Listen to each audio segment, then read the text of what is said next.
Welcome to the Altitude Podcast. I'm Chris Caldwell, and I want to share with you today a little bit about one of my favorite books. It's a children's book called You Were Mine.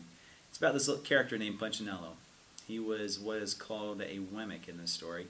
It's a race of wooden people created by a wood carver named Eli.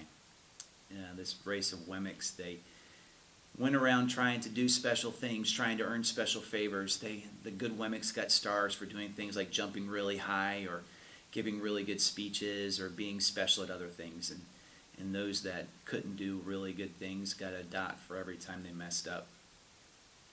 Poor Punchinello got a dot just about all the time. Didn't have any stars. He was embarrassed to walk around because he didn't think he was very cool. He wasn't very important. There were a lot of people that had lots of stars, and he loved those people. And he loved those people. Wanted to be just like those people. And one day, a friend took Punchinello and said, "Hey, let me take you to Eli. Eli is the maker." So Punchinello got really nervous. He was scared that it wasn't going to be a really good thing to meet the maker because, after all, he wasn't a very good Wemmick. He had no stars. But he decided, you know what? Why not? And he went to go see Eli. When he went to go see Eli, he looked around and said, and Eli looked at him and said, "Hi, Punchinello." And he was really surprised that Eli knew who he was. He looked at him and said, "Why do you care about me? Why do you know my name? I'm not a very good Wemmick. I'm not a very good person.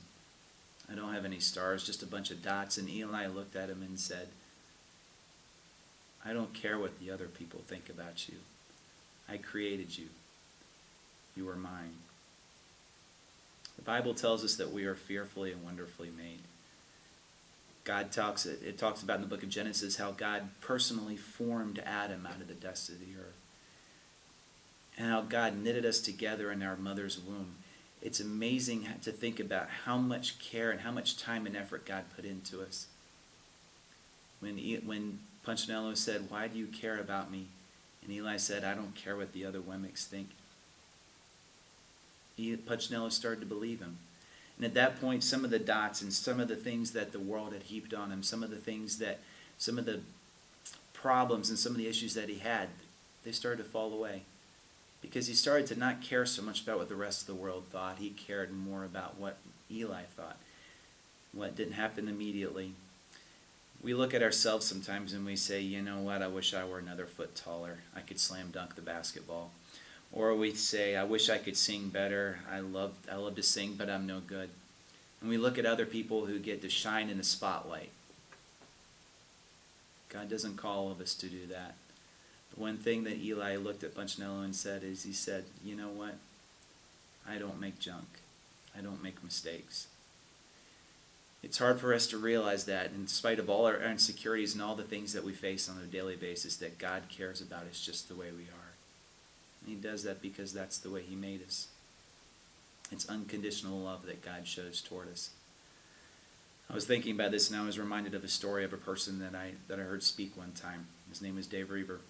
And he was a Vietnam War veteran. He didn't go by choice. He was drafted. The government told him he had to go, but he found himself in this elite naval unit.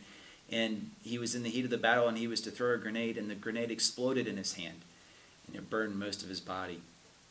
He had to go through 14 months of rehab. But he told the story, and this really stuck with me, about how when his wife came to visit him, and he was a burned mess. He looked like a monster, and he expected his wife to turn around and run out and not love him anymore.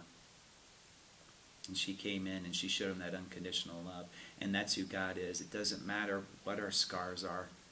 It doesn't matter where we've messed up or if we're as good as anybody else or not. God loves us unconditionally because we belong to him and he made